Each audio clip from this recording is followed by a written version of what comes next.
Salary slip में एक बहुत बड़ा बदलाव होने वाला है। जी हाँ, भारत के नए लेबर कोड्स लागू होने वाले हैं और ये समझना बहुत ज़रूरी है कि इसका हमारी जेब पर क्या और कैसे असर पड़ेगा, क्योंकि ईपीएफ से लेकर ग्रेच्युटी और इन हैंड सैलरी तक सब कुछ बदलने जा रहा है। तो सबसे बड़ा सवाल जो हर नौकरी पेशा इंसान के मन में है, इन नए नियमों के बाद सैलरी घटेगी या फिर बढ़ेगी? चलिए इस पूरी उलझन को सुलझाते हैं और एक एक करके हर पहलू को अच्छे से समझते हैं। तो चलिए सीधे मुद्दे पर आते हैं।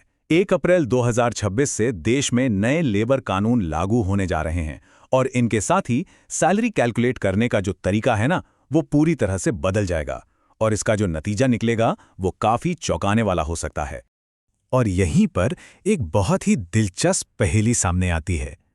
मतलब एक तरफ तो रिटायरमेंट फंड पहले से ज्यादा मजबूत होगा, लेकिन दूसरी तरफ हर महीने हाथ में आने वाली सैलरी शायद थोड़ी कम हो जाए। अब सवाल ये है कि ये भला कैसे हो सकता है? देखिए, इस पूरे बदलाव की जड़ में एक बहुत ही जरूरी नियम है, नया 50% वेज रूल। और यही वो नियम है जो सैलरी के पूरे गणित को, मतलब पूरी कैलकुलेशन को बदल रहा है। इस नियम को समझने के लिए सबसे पहले बेसिक सैलरी को समझना होगा। तो बेसिक सैलरी तनख्वाह का वो फिक्स्ड हिस्सा है जिसमें कोई अलाउंस, मतलब कोई भत्ता शामिल नहीं होता। इसे अपनी सैलरी की नींव समझ लीजिए, जिस पर प्रोविडेंट फंड यानी पीएफ और ग्रेच्युटी जैसी भविष्य की बचत की इमारत खड़ी होती है। तो नया नियम यह कहता है कि किसी भी कर्मचारी की जो बेसिक सैलरी है वो उसकी कुल सैलरी यानी कॉस्ट टू कंपनी या सीटीसी कम से कम 50% होनी ही चाहिए। इससे कम बिल्कुल नहीं। ये अब मैंडेटरी है।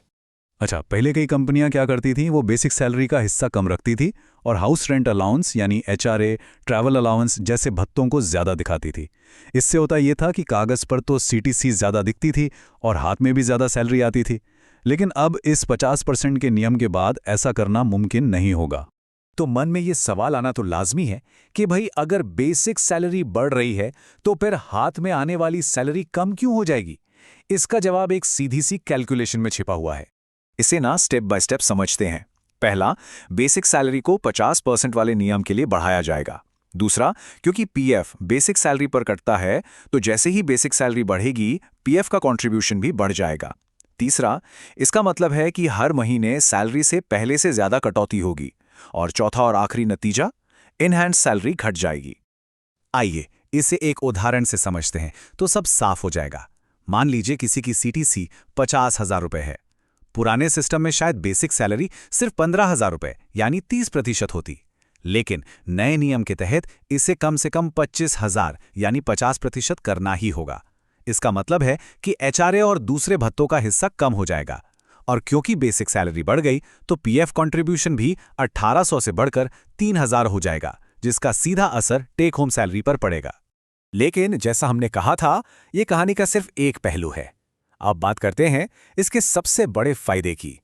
महीने की सैलरी भले ही कम हो, लेकिन लंबे समय में यह बदलाव बहुत फायदेमंद साबित होगा, खासकर रिटायरमेंट के लिए। तो इसका सीधा मतलब है कि ज्यादा बेसिक सैलरी होने से एम्प्लॉय प्रोविडेंट फंड यानी ईपीएफ में हर महीने ज्यादा पैसा जमा होगा। इससे रिटायरमेंट के वक्त एक बहुत बड़ा फंड तैयार होगा जो एक मजबूत आर्थिक सुरक्षा देगा। और सिर्फ इतना ही नहीं, ग्रेच्युटी के नियमों में भी एक बड़ा और बहुत ही अच्छा बदलाव है। पहले ग्रेच्युटी पाने के लिए एक ही कंपनी में 5 साल लगातार नौकरी करना जरूरी था, पर अब सिर्फ 1 साल की नौकरी के बाद भी इसका फायदा मिल सकेगा। और क्योंकि ग्रेच्युटी भी बेसिक सैलरी पर ही कैलकुलेट होती है, तो ज्यादा बेसिक का मतलब है ज्यादा ग्रेच्युटी अमाउंट।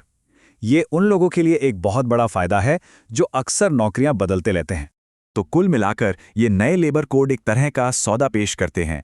आज हाथ में थोड़ा कम पैसा, लेकिन आने वाले कल के लिए ज्यादा सुरक्षा और एक बड़ी बचत। इस बदलाव के पीछे की सोच को एक लाइन में कहा जा सकता है, ये बदलाव आज की कम कमाई लेकिन कल की ज्यादा सुरक्षा का फॉर्मूला लेकर आया है। तो अहम बात यह है कि इन नए कोड्स को एक रणनीतिक बदलाव की तरह देखा जाना चाहिए। सरकार की ये कोशिश है कि लोग तुरंत खर्च करने की आदत से हटकर लंबे अवधि की बचत और सामाजिक सुरक्षा की ओर ज्यादा ध्यान दें, ताकि भविष्य आर्थिक रूप से सुरक्षित रहे। और अंत में ये हमें एक बड़े सवाल पर लाकर खड़ा करता है। तो सवाल ये उठता है कि क्या कर्मचारी अपने भविष्य को सुरक्षित करने के लिए आज अपनी इन हैंड सैलरी में थोड़ी कमी को स्वीकार करने के लिए तैयार हैं? ये एक ऐसा सवाल है जिस पर सोचना बहुत जरूरी है।